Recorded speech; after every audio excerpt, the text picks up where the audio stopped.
Welcome to my YouTube channel. আশা করি তোমরা সবাই ভালো আছো। এর আগের ভিডিওগুলোতে আমি তোমাদের ক্লাস 12 যারা এবছরে উচ্চ মাধ্যমিক দিচ্ছ আমি তোমাদের সাজেশন দেওয়া স্টার্ট করে দিয়েছি। ইতিমধ্যে আমি তোমাদের Bengali, MCQ, SAQ, long question, geography, philosophy, history, pol science, nutrition, education, sociology থেকেও তোমাদের আমি এমসিকিউ, ইভিএস থেকে এই সমস্ত জায়গা থেকে এমসিকিউর কোশ্চেন দিয়ে দিয়েছি। এছাড়াও নিউট্রিশন থেকে এমসিকিউ, এসএকিউ, লং কোশ্চেন সমস্ত আলোচনা করে দিয়েছি। আজকে আমি তোমাদের সোশিওলজি থেকে এর আগে এমসিকিউ দিয়েছিলাম, আজকে এসএকিউ আর লং কোশ্চেন তোমাদের আলোচনা করে দিচ্ছি। তোমরা জানো লং কোশ্চেন তোমাদের 8 মার্কসে আসে, আর তোমাদের তো এমসিকিউ আর এসএকিউ তোমরা জানো যে তোমাদের 1 মার্কসে। তা সেই হিসাবে তোমাদের এমসিকিউ দিয়ে দিয়েছি, এসএকিউ আর লং কোশ্চেন আজকে আলোচনা করে দিচ্ছি। চ্যানেলে যারা নতুন চ্যানেলটা সাবস্ক্রাইব করে রাখো, আর ভিডিওটা ভালো লাগলে লাইক এবং বন্ধুদের শেয়ার করে দিও। তাহলে বন্ধুরা আরম্ভ করে দিচ্ছি। আমার প্রথম কোশ্চেন, উদারনীতিকরণ কত খ্রিস্টাব্দে ভারতবর্ষে গ্রহণ করা হয়েছে? উদারনীতিকরণ 1991 খ্রিস্টাব্দে ভারতবর্ষে গ্রহণ করা হয়েছে। যজমানি ব্যবস্থার দুটি সুবিধা লেখো। যজমানি ব্যবস্থার দুটি সুবিধা হলো, এই ব্যবস্থার ব্যাপকতা সামাজিক ঐক্য স্থাপনে সহায়ক ছিল। এটি বংশ পরম্পরায় প্রভাবিত থাকার উভয়ের কাছে এ ছিল অর্থনৈতিক নিশ্চিত নিরাপত্তার বিষয়। 3 নম্বর কোশ্চেন, দৃষ্টবাদী ধারণার সঙ্গে যুক্ত দুইজন চিন্তাবিদের নাম লেখো। দৃষ্টবাদী ধারণার সঙ্গে যুক্ত দুইজন চিন্তাবিদের নাম হলো স্যামুয়েল লব ও রাধাকমল ভট্টাচার্য। পরিবেশ দূষণে দুটি কারণ লেখো। আগ্নেয়গিরি বা ভূমিকম্পের ফলে সৃষ্ট সালফার ডাই অক্সাইড, অতিরিক্ত জনসংখ্যা ও জনসংখ্যা দ্রুত বৃদ্ধি হার। The positive background of Hindu sociology গ্রন্থটি কার লেখা? এই গ্রন্থটি হচ্ছে বিনয় কুমার সরকারের লেখা। দ্য লাইফ ডিভাইন গ্রন্থটি কার লেখা? এই গ্রন্থটি ঋষি অরবিন্দের লেখা। মধ্যবিত্ত শ্রেণী বলতে কি বোঝানো হয়? মধ্যবিত্ত শ্রেণী বলতে মোটামুটি শিক্ষিত, বিত্তবান না হলেও আর্থিক সামর্থ্যে সচ্ছল, স্বাধীন, বৃত্তিজীবী সামাজিক শ্রেণীকে বোঝায়। নব্য মানবতাবাদ গ্রন্থটি রচয়িতা কে? নব্য মানবতাবাদ গ্রন্থটির রচয়িতা হলেন বিপ্লবী মানবেন্দ্র রায়। 9 নম্বর কোশ্চেন, ইকোলজি শব্দটি সর্বপ্রথম ব্যবহার করেন কে? ইকোলজি শব্দটি সর্বপ্রথম ব্যবহার করেন Ernest Haeckel. Kinship organisation in India গ্রন্থটির রচয়িতাকে? এটি ইরাবতী কার্ডে রচনা করেন। আল হিলাল পত্রিকাটি কে প্রকাশ করেন? এটি মৌলানা আবুল কালাম আজাদ প্রকাশ করেন। আধুনিকরণে দুটি বৈশিষ্ট্য উল্লেখ করো। আধুনিকরণের দুটি বৈশিষ্ট্য হলো অর্থনৈতিক বৈশিষ্ট্য, অর্থনৈতিক বিশেষীকরণ, রাজনৈতিক বৈশিষ্ট্য, শাসক বর্গের নৈতিক আদর্শ রূপায়ণের বাধ্যবাধকতা।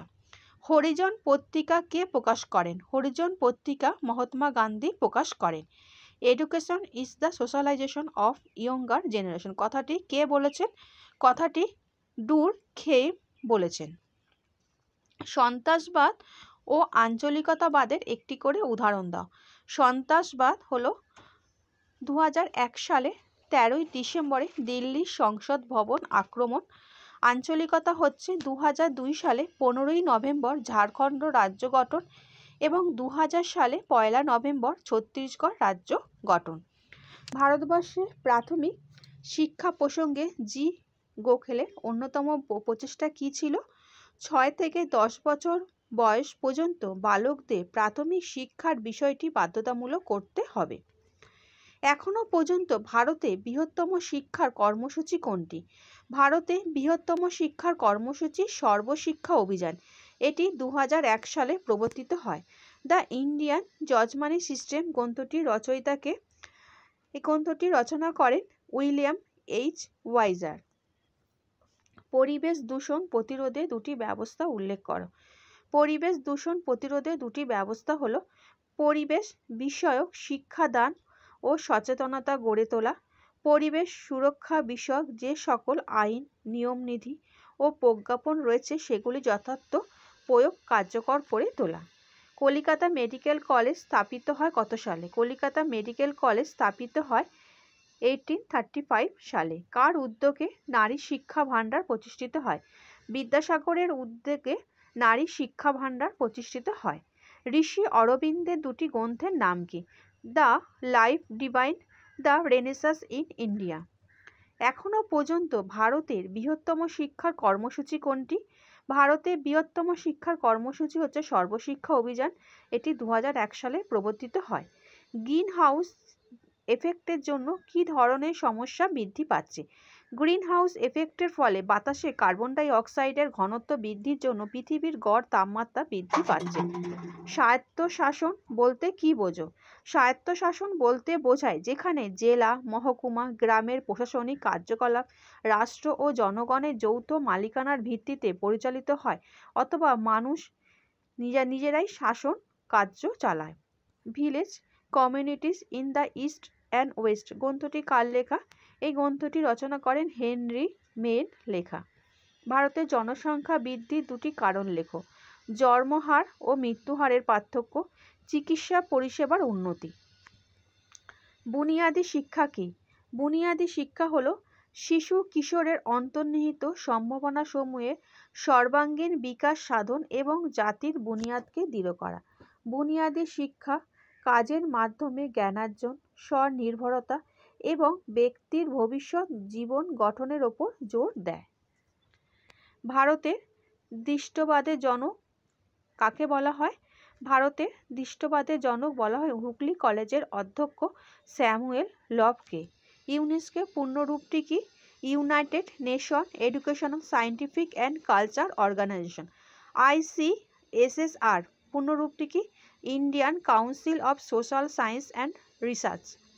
এবার আসছি বন্ধুরা তোমাদের কিছু 8 মার্কসের ইম্পর্টেন্ট কোশ্চেন। রবীন্দ্রনাথ ঠাকুরের শিক্ষা সম্বন্ধে অবদান লেখো।